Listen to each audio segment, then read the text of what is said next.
So we are going to be looking at the reactionary 60s and 70s. So we're kind of dialing back that time again just a little bit. And we are going to be taking a look at some of the continuities and changes during the civil rights movement and the impacts of these movements on politics. And this is going to get us into some of the bigger ideas of conservatives versus liberals and what is a moderate and all of this stuff along the political spectrum. And we're going to see how that changes throughout the 60s and 70s. And the first thing that we need to kind of talk about is what's referred to as the new left. And of course, we talked about left and right in political terms before. Left used to mean like if you're a leftist, that was kind of like socialist or communist. But left kind of takes on a different meaning in the 60s and 70s. And here are some of the characteristics of this new 1960s, 70s new left. And that is that they're countercultural, which means they were some of the new left were going against kind of the mainstream expectations of what it meant to be an American. They opposed the Vietnam War.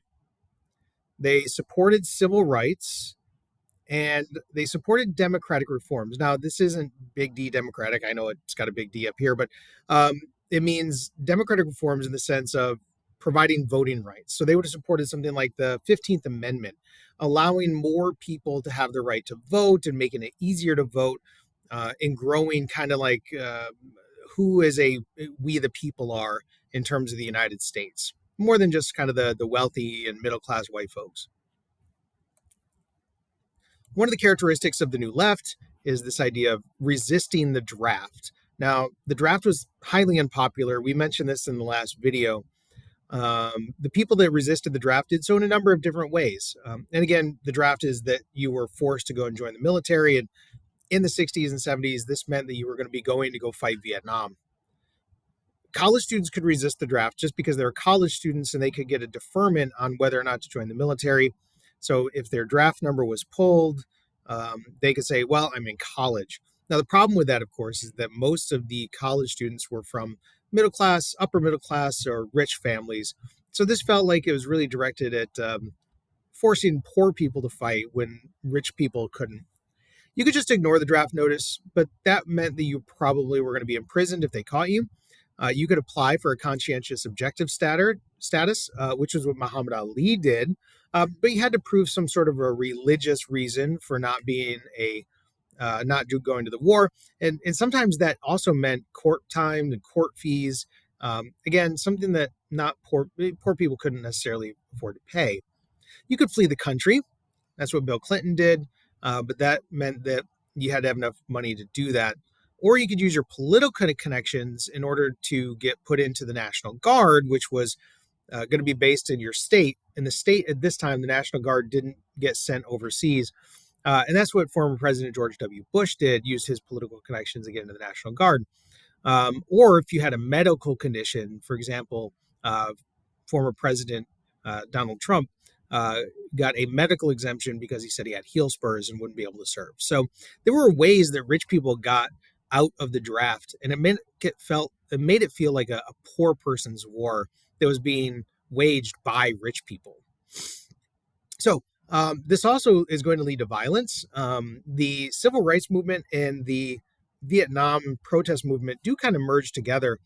And around the time that the civil rights movement was becoming less nonviolent civil disobedience, the Vietnam protests, there were some groups there that were also becoming less nonviolent. The example of this is the Students for a Democratic Society will have an offshoot, not necessarily condoned by them, but the offshoot is called the Weather Underground.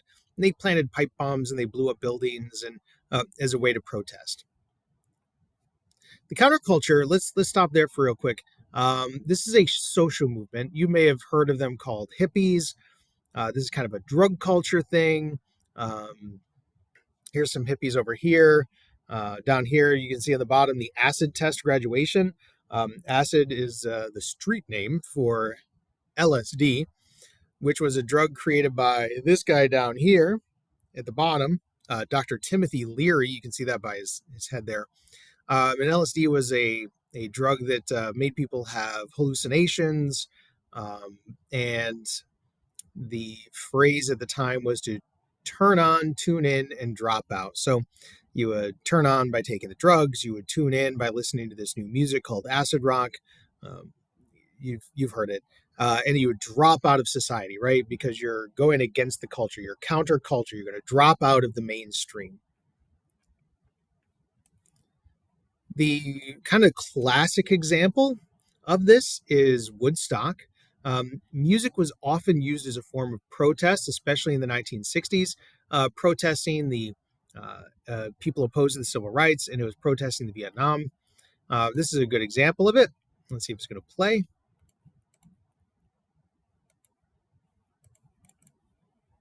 It was not. But anyways, Woodstock, and we will see. I'll give you some videos on to watch in one of the assignments. Again, protest music. Music was used as a way to protest different social problems. You've probably heard some of these songs and not realize they were protest songs. But social conflicts did emerge within the music of pop culture. One of the big protests was Vietnam. You can see that here in this Marvin Gaye song. For love can only conquer hate, you know we've got to find a way, right? We don't need to hesitate. You see, war is not the answer.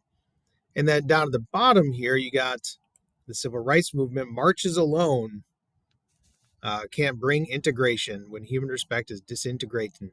So Eve of Destruction sounds like an anti-war song, and it was, but it also had that civil rights movement protest in there as well. They weren't protesting civil rights. They were protesting the people that were not allowing civil rights to really flourish. There's also a protest of the generation gap. Remember, those boomers now are starting to hit their 20s and 30s.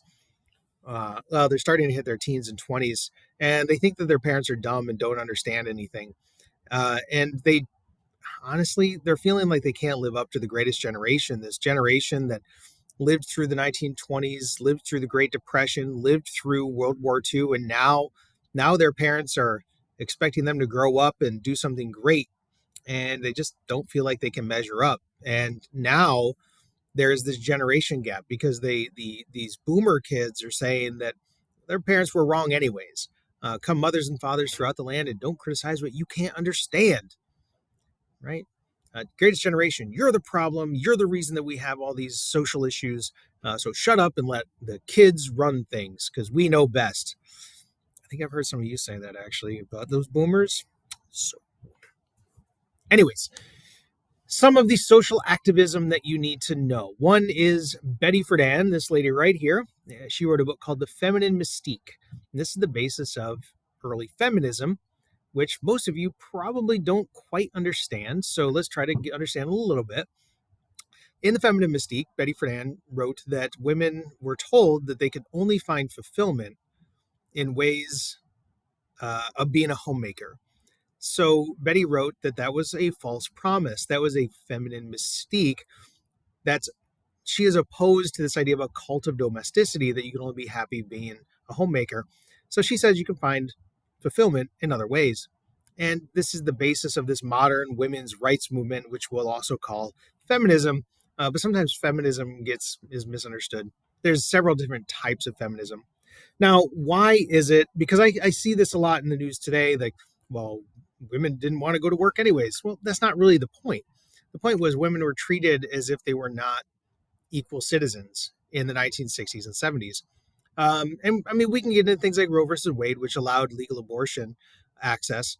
But there's other issues, right? Sexual harassment wasn't legally recognized until 1977. It was not until 1978 that you could get fired simply for being pregnant. In 1972, you couldn't even run a marathon because women were seen as a weaker sex. There was no such thing as marital rape until 1970s. Like, the idea that you were married meant that you had already given consent. There was no fault divorce until 1969, which means that you had to prove that the husband was guilty of something before you could get a divorce. And if there was abuse, you couldn't just say he was abusing you. You had to somehow prove it, which is kind of a different situation. And then you couldn't just leave anyways, because it wasn't until the 70s that women could even apply for credit or loans by themselves. Everything was in the man's name. So if they did leave, all the way up until the 1970s, there would be no way to buy a house, to get a car, even to apply for something as simple as a credit card. You couldn't do it.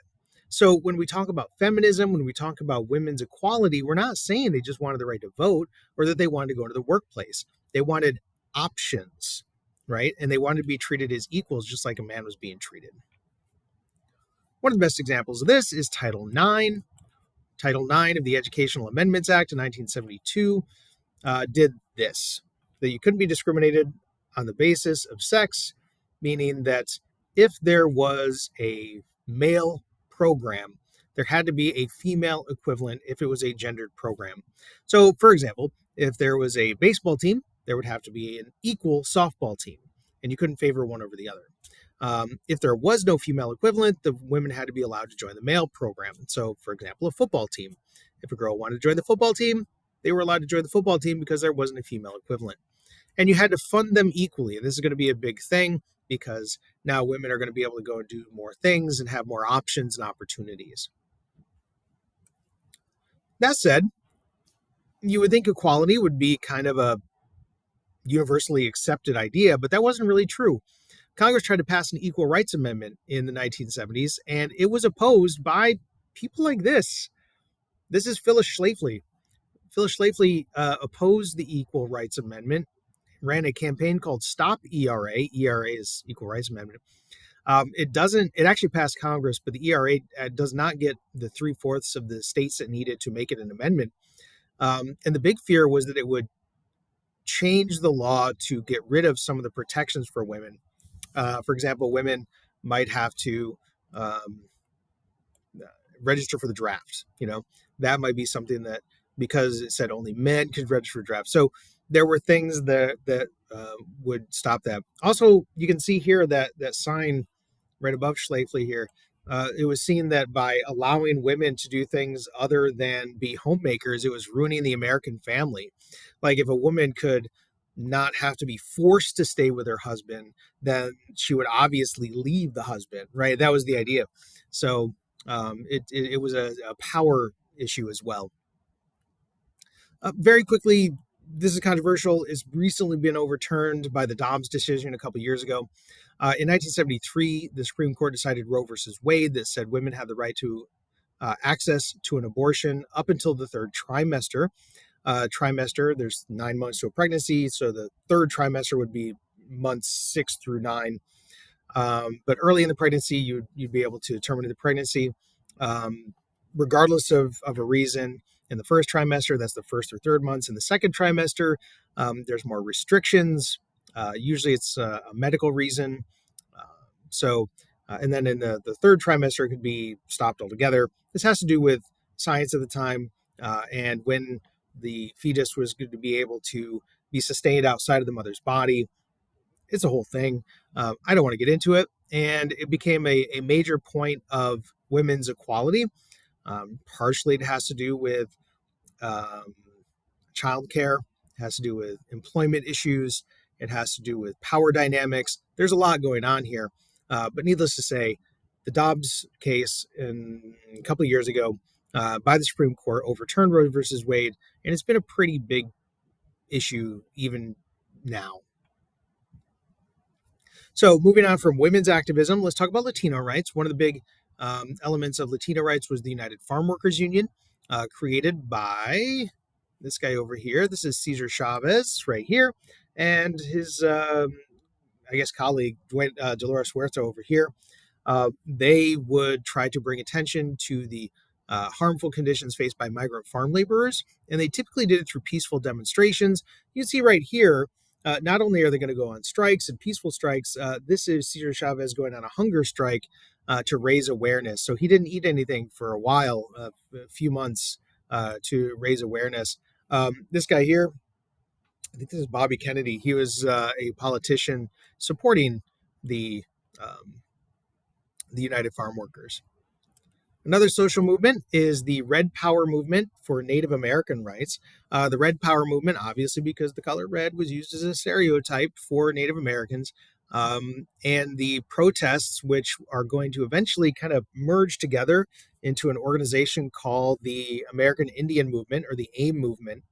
was trying to raise awareness of the problems of Native Americans, to secure anti-poverty programs, especially on reservations, and to promote equality. They had a couple of notable resistance efforts. First is up here. Up here, the protest of Wounded Knee. Remember, going back to the massacre of Wounded Knee, that was seen as sort of the touch point in 1896 when Native Americans were left culturally decimated and economically destitute. And the protest of Wounded Knee, the American Indian movement went into Wounded Knee and took over the town for several days. I believe the FBI was actually called in to finally get them out. And down here is the protest at Alcatraz, the famous prison on the island in San Francisco Bay. The Native American population there went into Alcatraz. At this point, it was more of a museum than it was a prison. They took over the museum and occupied it for several weeks until the Nixon administration sent in people to get them out. Again, trying to raise awareness for the problems faced by Native Americans.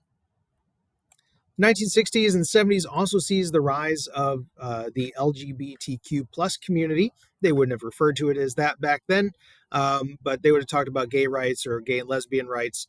In 1969 is the Stonewall riots. Police had a habit of harassing gay establishments. They would come in pretty frequently. They would raid that establishment because, according to the laws of New York, homosexuality was against the law. So they would raid these facilities periodically and just harass the population. And at the Stonewall, which was is kind of a bar, the Stonewall clientele refused to passively accept that harassment in 1969. And there is a 3-day riot started by transgender Martha P. Johnson, transgender woman, and she started throwing bricks at the cops. That led to a bigger riot, and that led to a big movement, pro gay rights movement.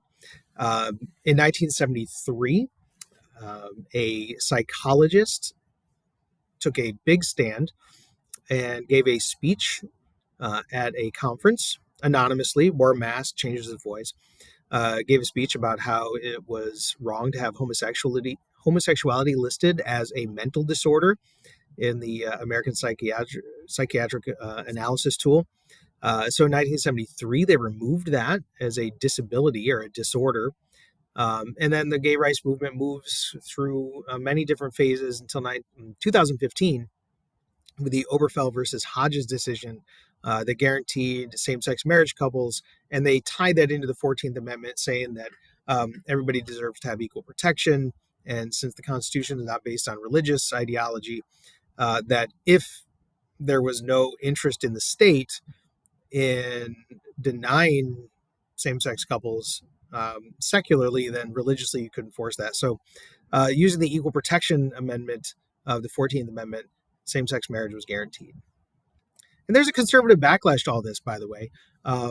The New Left didn't get everything it wanted. There was a counter to the counterculture, people that opposed the Vietnam protest and opposed civil rights and opposed the New Deal and social welfare programs, and anything that they said didn't benefit them, there shouldn't exist. So, for example, this is Merle Haggard over here, and he sings a song called "I'm Proud to Be an Okie from Muskogee." You can see in this quote that I have up here, because the video won't play, that they were counterculture, because he's not like a hippie. Nope, he just drinks whiskey and doesn't take drugs. And we're going to stop there.